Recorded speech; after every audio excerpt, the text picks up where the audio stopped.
இமாம் முஹம்மது இப்னு அப்துல் வஹாப் ரஹிமஹுல்லாஹி தஆலா ஸலாஸத்துல் உஸூல் 3 அடிப்படைகள்ல இதுவரைக்கும் முதலில் ஆரம்பிக்கும் போது அவங்க நாம் கற்றுக்கொள்ள வேண்டிய 4 விஷயங்களை பற்றி சொன்னாங்க.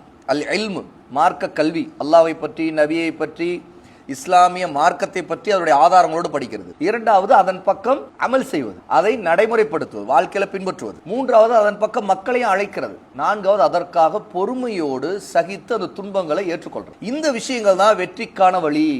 இந்த உலகத்திலும் மறுமையிலும் வெற்றிக்கு ஒரு மனிதனுக்கு தேவையான 4 தன்மைகள், அடிப்படைகள் இதுதான். இந்த விஷயங்களை சொன்ன பிறகு ஷேகுல் இஸ்லாம் முஹம்மது இப்னு அப்துல் வஹாப் ரஹிமஹுல்லாஹ் குறிப்பிடுறாங்க, ஏலம், நன்கு தெரிந்து கொள்ளுங்கள், கற்றுக்கொள்ளுங்கள், ரஹிமக்கல்லாஹ், அல்லாஹ் உனக்கு கருணை காட்டுவானாக, அருள் புரிவானாக.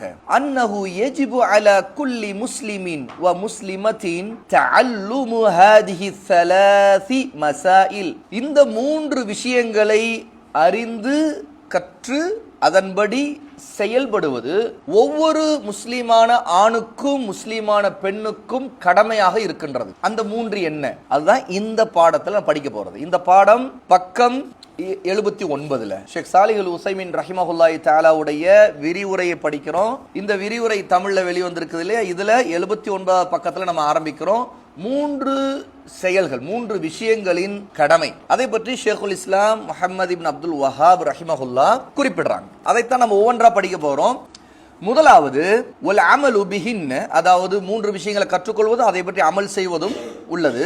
அல் ஊலா, முதலாவது விஷயம், அன்னல்லாஹ ஹலகனா, நிச்சயமாக அல்லாஹ் தான் நம்மை படைத்தான். வரஸகனா, அவன்தான் நமக்கு ரிசுக்கை, வாழ்வாதாரத்தை வழங்குகிறான். வலம் யத்ருகுனா ஹமலா, அவன் நம்மை வீணாக விட்டுவிடவில்லை. பல் அர்சல இலைனா ரசூலா, மாறாக நமக்கு அவன் ஒரு ரசூலை அனுப்பி வைத்தான். இந்த கூடுதலான இப்ப நான் கடைசியா படித்த விஷயங்கள் இந்த புத்தகத்துடைய பிற்பகுதியில வருது. அதனுடைய விளக்கங்களை நம்ம அப்புறம் படிப்போம். ஆனா இந்த செய்தியில அந்த முதல் விஷயம் என்னங்கறத பத்தி தான் நாம படிச்சுட்டு இருக்கோம். ஃபமன் அதாஉஹு தஹலல் ஜன்னah, யார் அந்த ரசூலுக்கு கீழ்ப்படிந்து கட்டுப்பட்டு நடக்கிறாரோ அவர் சொர்க்கத்தில் நுழைந்து விடுவார். வமன் அஸாஹு தஹலன் நார், யார் அந்த ரசூலுக்கு கீழ்ப்படியாமல் மாறு செய்கிறாரோ அவர் நரக நெருப்பில் நுழைந்து விடுவார். வதலீலு கௌலுஹு தஆலா, இதற்குரிய ஆதாரம் அல்லாஹு சுப்ஹானஹு வ தஆலா உயர்ந்தவனாகிய அல்லாஹ்வின் சொல்லில் இருக்கிறது.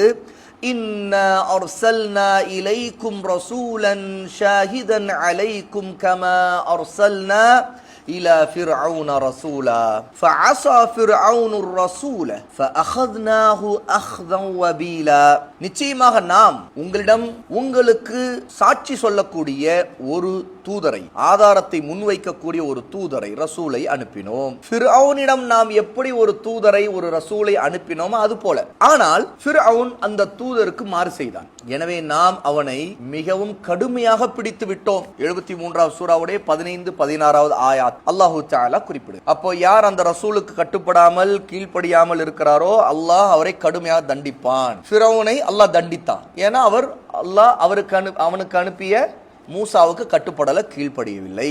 அப்படிங்கிற இதுதான் அல் ஊலா, முதல் விஷயம். இந்த விஷயத்தை ஷேக் சாலிஹ் அல் உஸைமீன் ரஹிமஹுல்லாஹ் தனித்தனியா நமக்கு புரியும் விதமா அழகான விளக்கங்களோடு ஒவ்வொரு விஷயத்திற்கும் ஒவ்வொரு வரிக்கும் தேவையான குர்ஆனுடைய ஆயாத், அல்லாஹ்வுடைய வார்த்தைகளுடைய ஆதாரங்களோடு நமக்கு விளக்குகிறார். அந்த விளக்கத்திலிருந்து தான் இப்போது நாம் முதல் விளக்கத்தை படிக்க இருக்கிறோம்.